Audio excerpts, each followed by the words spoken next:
selamat siang. Saya Yakub Benu, Eshud MSc, salah satu staf dosen tetap di Prodi Pengelolaan Hutan, jurusan Kehutanan, Politeknik Pertanian dan Perhutani. Bidang ilmu saya adalah silvikultur. Salah satu mata kuliah yang saya ampu adalah mata kuliah Teknik Persemaian dan Penanaman. Mata kuliah ini merupakan mata kuliah hasil rekonstruksi kurikulum Prodi Pengelolaan Hutan dan baru diterapkan pada tahun ajaran 2022-2023.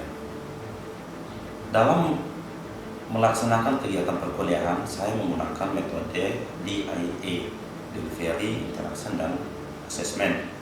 Untuk assessment sendiri, itu sudah ada standarisasi dari program studi pengelolaan hutan.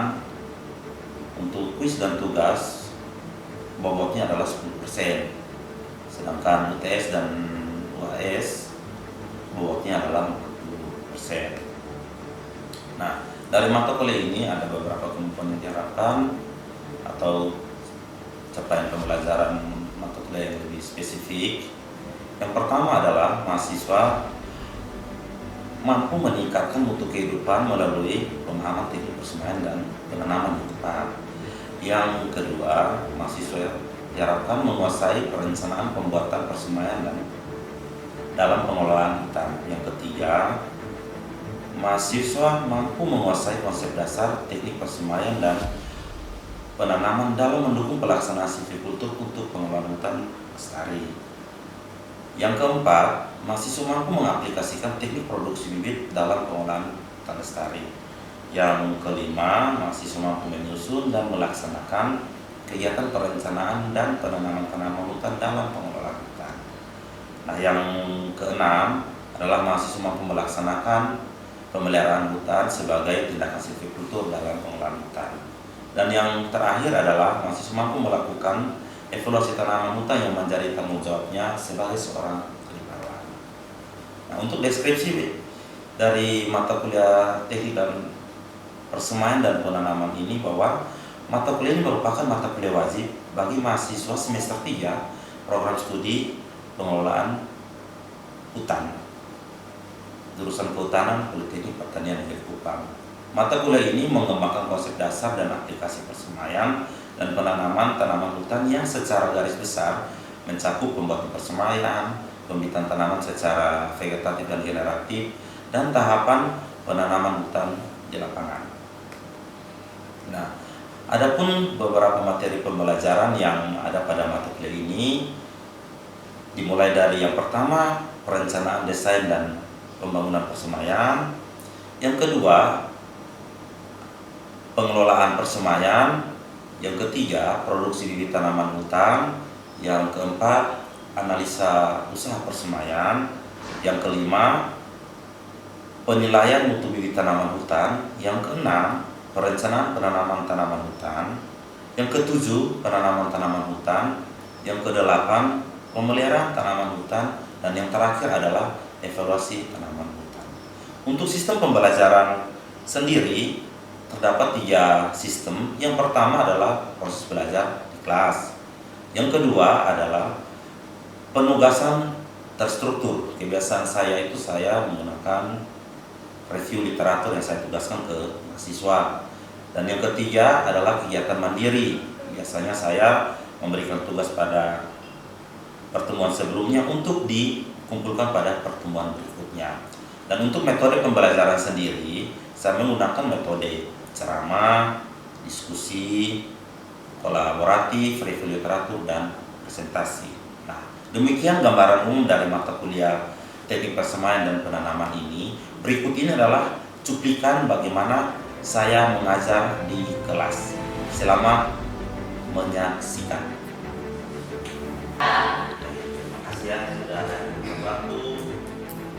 Sebelum kita mulai dengan pembelajaran ini, saya mau tanya apakah sebelum berangkat ke kampus kalian masing-masing sudah berdoa? Sudah. Jadi kita lanjutkan saja ke materi kita minggu ini. Minggu lalu saya pesan materi kita hari ini tentang apa? Produksi bibit tanaman hutan. Bibit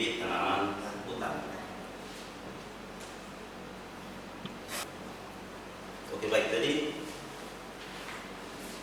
produksi bibit tanaman hutan itu menjadi salah satu yang sangat unsur yang paling penting ketika kita menjadi seorang rimbawan. Nah, kita mulai dari yang pertama adalah terkait dengan pengertian produksi bibit. Jadi sebenarnya produksi bibit itu adalah suatu kegiatan yang terdiri dari beberapa tahap untuk menghasilkan bibit yang berkualitas untuk ditanam pada suatu lahan tertentu. Jadi bagaimana kita memproses benih itu untuk dia tumbuh, dia mulai berkecambah, terus dia mulai kita sapi, kita rawat di persemayan sehingga dia tumbuh, dia layak tumbuh di lapangan ketika kita melakukan kegiatan. Yang berikut kita pindah ke macam dari produksi bibit. Nah, produksi bibit secara umum itu ada dua. Yang pertama adalah produksi bibit secara generatif, atau biasanya orang menyebutnya dengan istilah kegiatan secara generatif. Nah, yang kedua adalah produksi bibit secara vegetatif. Nah, kalau untuk produksi bibit secara generatif dan vegetatif itu perbedaannya ada pada bahan tanam yang kita gunakan. Nah, untuk produksi bibit secara generatif itu kita menggunakan biji. Nah, sedangkan secara vegetatif itu kita menggunakan bagian dari tanaman yang berpotensi untuk tumbuh menjadi suatu individual. Nah, biasanya untuk yang kegiatan secara vegetatif ini itu bermacam-macam. Mungkin pernah di keseharian kalian bisa mendengar ada yang disebut dengan ada stek, ada cangkok, ada stek pucuk, stek akar, dan yang lain. Nah, kalau untuk secara generatif ya hanya satu saja, adalah kita menggunakan buah atau biji. Oke, baik. Sampai di sini terkait dengan penjelasan saya mengenai kegiatan secara macam dan ini macam dari produksi bibit. Mungkin ada yang mau bertanya dulu? Oke. Siapa terkait tentang kultur jaringan itu termasuk dalam pembagian secara generatif atau vegetatif? Baik. Jadi pertanyaan yang bagus ya dari Carlos. Nah, saya jelaskan di sini bahwa untuk kultur jaringan itu dia merupakan kegiatan secara vegetatif. Nah, kenapa demikian? Karena bahan tanam yang digunakan dalam kultur jaringan dia menggunakan bagian tanaman selain biji. Jadi biasanya umumnya mereka menggunakan daun atau ranting. Ini penjelasan singkat saya seperti itu, karena terkait dengan kultur jaringan juga nanti kalian akan dapat pada mata kuliah yang berbeda ini tahap awal menuju kultur jaringan. Seperti ya, kamu paham? Ya, Pak. Oke. Setelah itu saya lanjut ke yang berikut. Kita berbicara mengenai kelemahan dan kelebihan dari kegiatan secara generatif. Nah, kegiatan secara generatif itu dia memiliki beberapa kelebihan. Yang pertama itu adalah tanaman bisa diperoleh dengan mudah dan cepat. Yang kedua adalah tanaman yang dihasilkan memiliki perakaran yang kuat.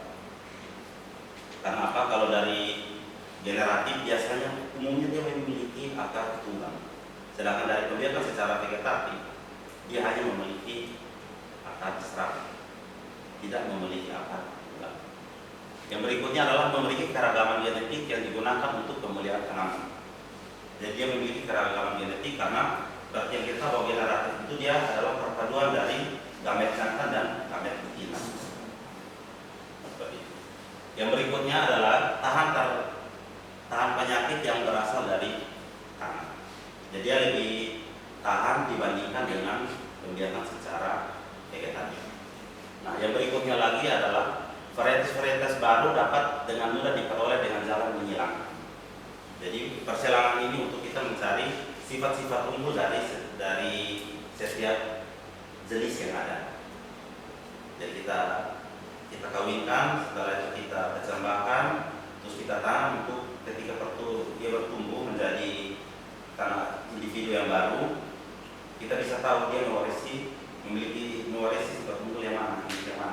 Nah, dari situ baru kita bisa melanjutkan ke tahap vegetasi, sehingga kita tahu betul bahwa dia itu sudah memiliki sifat unggul. Nah, seperti itu.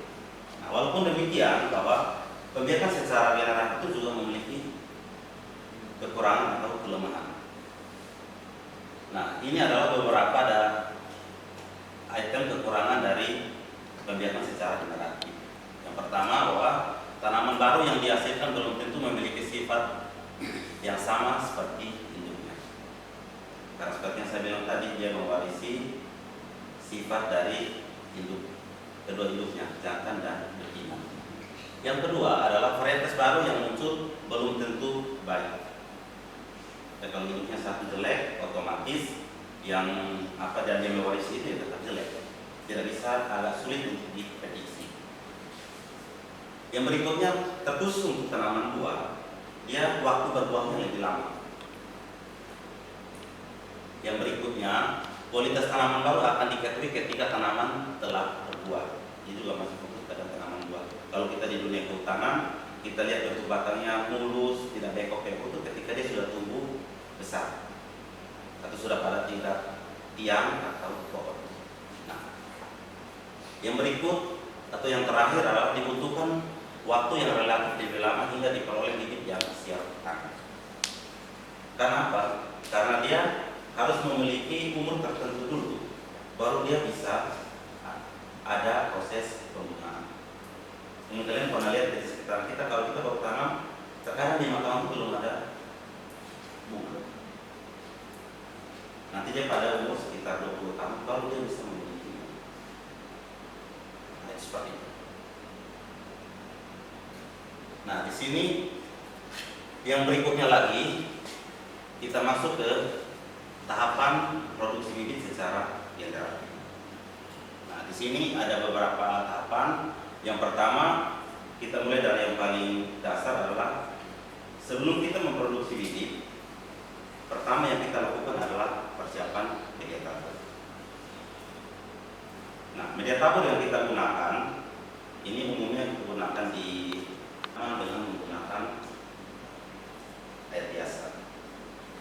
Nah, saya menjelaskan di sini bahwa perlakuan benih juga itu terdapat 3 macam. Yang pertama, perlakuan secara fisis, perlakuan secara kimiawi, dan perlakuan secara mekanis. Kalau yang tadi saya sebutkan perendaman menggunakan air itu adalah perlakuan secara fisis. Terus kalau perlakuan kimiawi adalah sebenarnya sama dengan fisis, tetapi bahan perendaman yang kita gunakan itu adalah bahan kimia. Nah, umumnya digunakan adalah asam sulfat atau H2S4 dan KN23. Nah, yang berikutnya lagi adalah perlakuan secara mekanis. Nah, perlakuan secara mekanis ini adalah penggunaan amplas atau sering disebut dengan perlukan kulit. Nah, tujuannya apa? Semua jenis klarifikasi di perlakuan benih harus klarifikasi dibuat dengan tujuan agar bagaimana air itu bisa sampai ke titik tumbuh. Nah, seperti itu. Sampai di sini semua paham? Oke, kita lanjut. Yang berikutnya lagi adalah penaburan benih. Otomatis setelah perlakuan benih kita melakukan kegiatan yang namanya penaburan benih.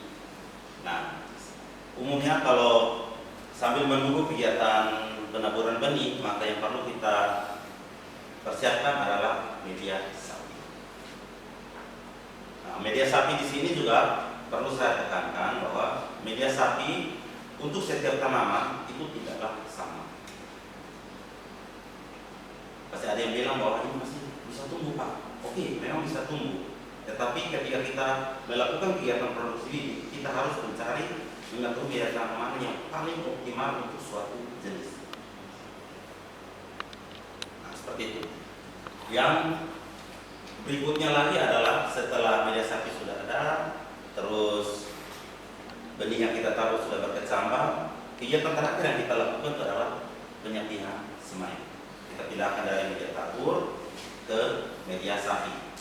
Yang umumnya kalau kalian lihat itu ada di kita masukkan ke polybag yang sudah terisi dengan media sapi. Nah, setelah penyakihan kita akan masuk ke tahap terakhir, peliharaan benih. Nah, itu adalah yang terakhir, kita akan pelihara sampai dengan waktu. Jelas? Jelas. Sebenarnya kita lanjut. Di sini ada perlakuan benih. Jadi ini saya kutip dari beberapa literatur terkait dengan perlakuan benih. Contohkan akasia, dia untuk tumbuh, untuk dapat berkecambah itu dia membutuhkan waktu perendaman dalam air mendidih selama 30 detik, kemudian direndam dengan air keran selama 24 jam. Seperti itu. Nah, kita contohkan lagi ke sawo nomor 13. Dia berbeda dengan akasia, dia hanya minta direndam selama 3 kali 24 jam. Nah, dari hal ini kita bisa tahu bahwa setiap benih, saya tekankan lagi, yang membutuhkan perlakuan benih yang berbeda. Oke, sampai di sini ada yang bertanya? Oke, tidak ada yang bertanya. Sekarang saya yang bertanya. Menurut kalian, kenapa benih seperti eukaliptus pada nomor 2 dan meranti pada nomor 5 tidak perlu dilakukan perlakuan pendaluan atau perlakuan benih? Ada yang bisa menjawab? Oke, silakan Lydia. Karena benih eukaliptus dan meranti dalam bentuk serbuk, sehingga tidak perlu lagi dilakukan perlakuan, langsung ditabur saja. Pak, ada yang lain? Oke, silakan Lili. Untuk jenis eukaliptus dan meranti sendiri itu memiliki kulit benih yang sangat tipis sehingga sangat mudah untuk air sampai ke titik tumbuhnya. Oke, baik. Jadi semua jawaban yang kalian lontarkan tepat sekali. Nah, kalau saya mau memadukan kedua jawaban ini adalah bahwa benih eukaliptus dan meranti itu memiliki ukuran yang halus, sehingga dengan disiram saja maka air sudah dapat menjangkau sampai ke titik tumbuh. Nah, di sini juga ini ada contoh dua saja, eukaliptus dan meranti.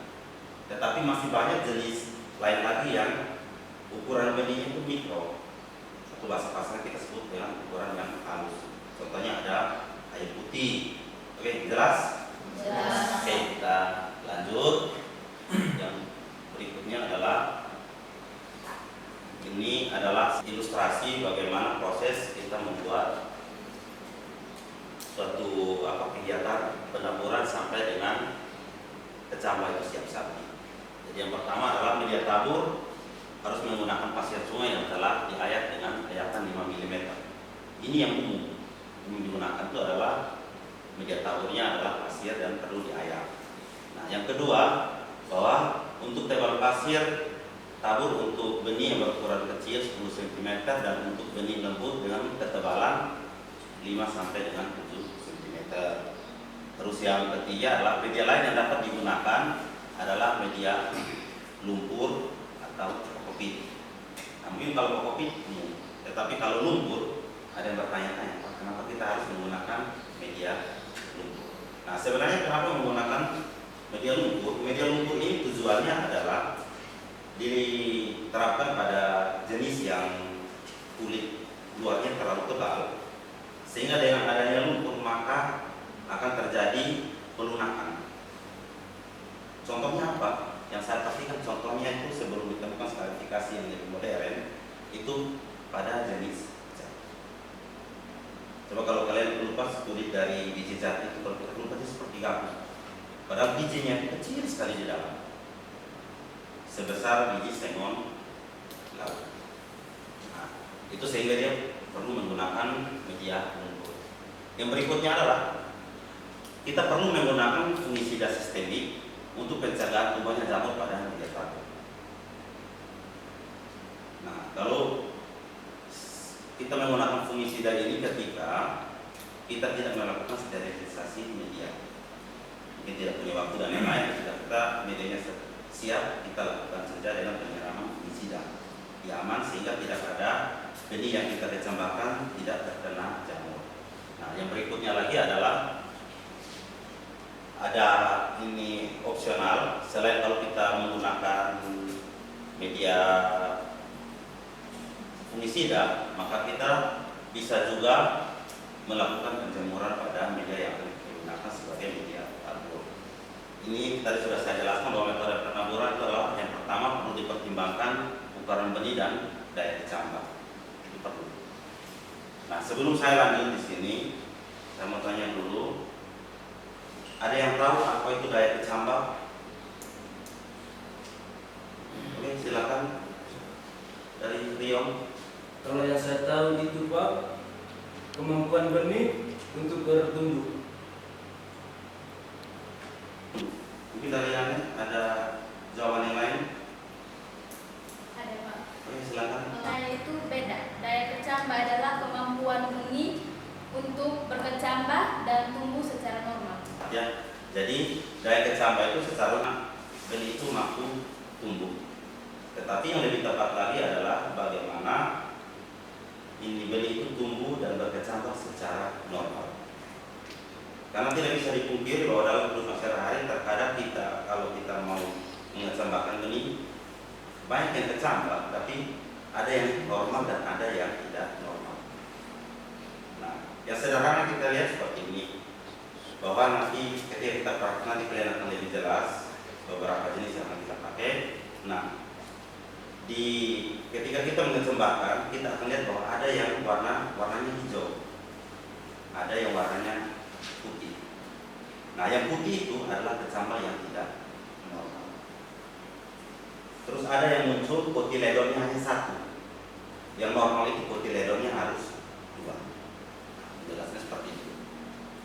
Nah, yang berikut adalah saya lanjutkan bahwa benih berukuran besar seperti mahoni dapat ditaruh langsung pada polybag. Jadi yang besar kita taruh langsung pada polybag untuk memudahkan kita tidak ada proses penyakitan lagi, kita langsung saja di polybag, jadi dia kita langsung merawat sampai dengan dia siap tanam di lapangan. Nah, kalau untuk yang benih berukuran kecil, lembut atau halus yang sering kita sebut itu, maka kita perlu melakukan yang namanya kegiatan penaburan benih sebelum kita sapi ke polybag. Nah, berikutnya lagi adalah benih dengan daya kecambah 70% itu kita wajib menaburnya saja di pada tabur. Karena apa? Kalau kita langsung ke polybag, berarti pekerjaannya akan lebih banyak lagi. Kalau misalkan kalian mengecambahkannya dan kalian yakin bahwa daya kecambahnya tinggi, kalian langsung saja ke polybag seperti itu. Tetapi perlu saya ingatkan lagi bahwa itu untuk benih yang berukuran besar. Kalau benih yang berukuran halus atau lembut itu harus pada kuadrat. Oke. Nah, ini kurang lebih proses dari ilustrasi dari proses penaburan.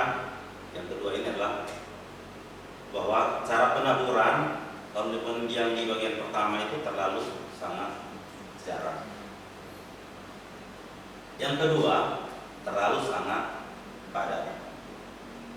Yang ketiga adalah yang direkomendasikan. Nah, saya lanjutkan.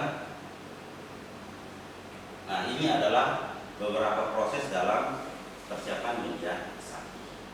Nah, media sapi yang digunakan di sini adalah tanah, arang sekam, dan kompos. Tetapi ini opsional ya, tergantung dari semai yang akan kita kecambahkan. Nah, setelah pencampuran di situ juga kalian lihat dia menggunakan sedikit air. Tujuannya apa? Sehingga ketika melakukan pengisian polybag itu betul-betul padat. Nah, seperti itu. Nah, yang di gambar kedua ini adalah cara pengisian polybag. Jadi yang pertama kita isi dulu di media dulu di polybag. Setelah itu kita kertakan. Tujuannya adalah betul-betul padat. Nah, setelah kita kertakan, misalkan masih ada ini bagian polybag yang belum terisi, kita tambahkan media lagi. Nah, yang berikut ini adalah kegiatan penyampaian.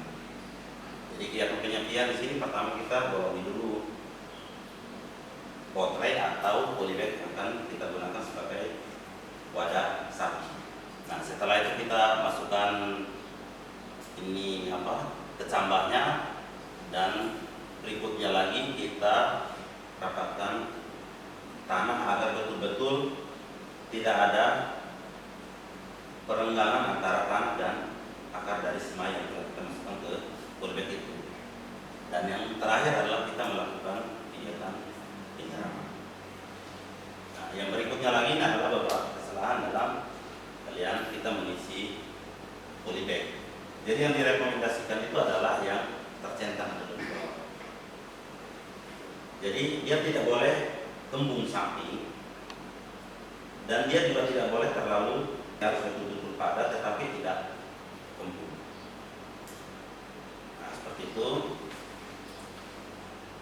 Nah, terus berikutnya lagi ini adalah gambar bagaimana kita menyusun polybag di dalam bedeng sapi. Nah, susunan yang tepat adalah yang dicentang bagian kiri dari kalian. Nah, terus yang berikutnya lagi, nah ini adalah contoh dua metode penyempihan. Kalau yang di samping kiri adalah menggunakan bak potret. Dia potret tetapi bisa dilepas. Nah, yang di bagian kanan itu adalah menggunakan polybag. Oke, sampai di sini. Nah, untuk pertemuan minggu berikutnya itu kita akan membahas terkait dengan produksi bibit secara vegetatif. Oke, sekian dari saya ucapkan